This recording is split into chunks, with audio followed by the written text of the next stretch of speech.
구독자 여러분 안녕하세요. 사건사고 법좌TV입니다. 오늘 들려드릴 이야기는 주거침입 강제추행에 관한 사건인데요.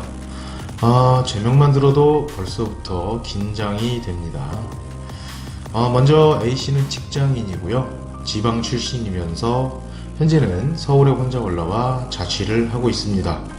불과 얼마 전까지만 해도 보증금을 걸고 월세를 내는 다가구 주택에 거주하고 있었는데요. 그런데 새롭게 직장을 옮기게 되면서부터 살고 있는 집도 이사를 가야 할 상황에 놓이게 됩니다. 하지만 급하게 마땅한 집을 구한다는 건 여간 어려웠던 게 아니었던 모양이죠.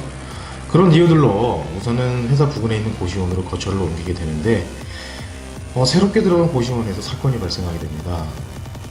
술을 마시고 자신의 거처인 302호를 들어가려다 하필이면 문이 열려있던 301호를 잘못 들어가게 된 거죠. 그럴 수 있습니다. 술을 마셔서 정신도 없는 상태였고요. 또 바로 옆 호실이었으니까 또 거기다 문까지 열려 있었으니 어떤 범죄의 의도를 가지고 입실한 건 아닌 것으로 충분히 보여집니다. 그런데 301호에는 피해자인 B씨가 잠이 든 채로 누워서 잠을 자고 있었죠. 그것도 속옷 차림으로요. 그런 상황에 직면한 A씨는 순간 당황했을 겁니다. 어찌된 영문인지 사태 파악도 잘 되지 않았을 거고요. 그리고는 자신도 모르게 범죄를 저지르고 말았던 거죠. 물론 술김이라고는 했지만 A씨는 재빨리 그곳에서 나왔어야 했던 겁니다. 하지만 그러지 못하고 누워 잠이 든 B씨를 만지기 시작했고 가슴을 만지며 또 다리를 만지고 그녀의 옆에 누워 살을 비벼댔던 겁니다. 순간 이상한 느낌이 들었던 B씨는 매우 놀라면서 잠에서 깨어났고요. 소리를 지르기 시작했는데 주변 호실에서 잠을 자던 다른 사람들도 모두 밖으로 나와 상황을 지켜본 겁니다. 머리는 어지럽고 속은 울렁거리고 게다가 사람들이 자신을 손가락질하면서 쳐다보고 있고요. 이 모든 것들이 A씨는 마치 꿈만 같았다고 합니다. 비몽사몽한 상태로요. 하지만 이내 곧 출동한 경찰관에 의해 A씨는 팔을 자신의 등 뒤로 꺾인 채 묵직한 수갑을 차야만 했고 온몸을 어떻게 해볼 수도 없이 제압당하고 말았습니다. 창피함으로 말하면 하늘을 찔렀고요. 두려움으로 치면 마치 단두대에 오른 만큼이었다고 합니다. 이로써 주거침입 강제추행죄로 형사에 입건되는 A씨인데 절대 이 같은 범죄는 사안이 너무 심각하기 때문에 구속수사 가능성이 매우 컸다고 합니다. 하지만 A씨는 경찰관에게 변호사를 선임할 권리 그리고 방어권을 행사할 수 있는 권리에 대해 고지를 받았으므로 곧바로 가족에게 연락을 취하게 되죠.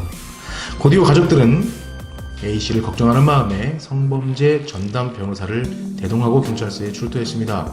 A씨는 변호사의 조력을 받아 조사를 받을 수 있었고요. 그리고는 다행히 일단은 기가 조치된 겁니다. 하지만 곧 있을 구속영장 실질심사 기일에 혹여 잘못되면 구속이 될 수도 있다는 건 이미 인지하고 있었던 상황입니다. 하지만 너무나 두렵고 무서웠습니다. 그런 A씨를 법률팀은 힘을 실어주기 위해서 최선을 다했고 실질 심사 기일에는 결국 최선의 변론으로 구속도 면하게 됩니다. 그리고 검찰에서까지 기소유예를 받게 하는 등의 성과를 얻게 하죠. 만약 변호사가 없었다면 어떤 결과가 나왔을까요?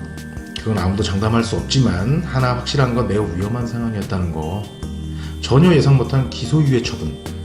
A씨는 이제 더 이상 성범죄 전과자가 아닙니다. 용서를 받았습니다.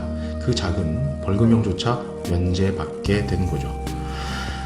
그렇습니다. 변호사는 피해자를 구하기 위해 변론하고 그를 보호합니다. 어떤 약속을 하진 않습니다. 다만 법으로 대응하는 것만이 전부일지도 모릅니다.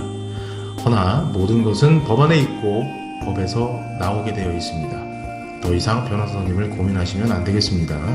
여러분이 겪고 있는 상황이 이처럼 다급한 상황이라면 더 늦기 전에 빨리 대응해야 할 것입니다. 지금까지 사건사고 법좌TV였습니다. 감사합니다.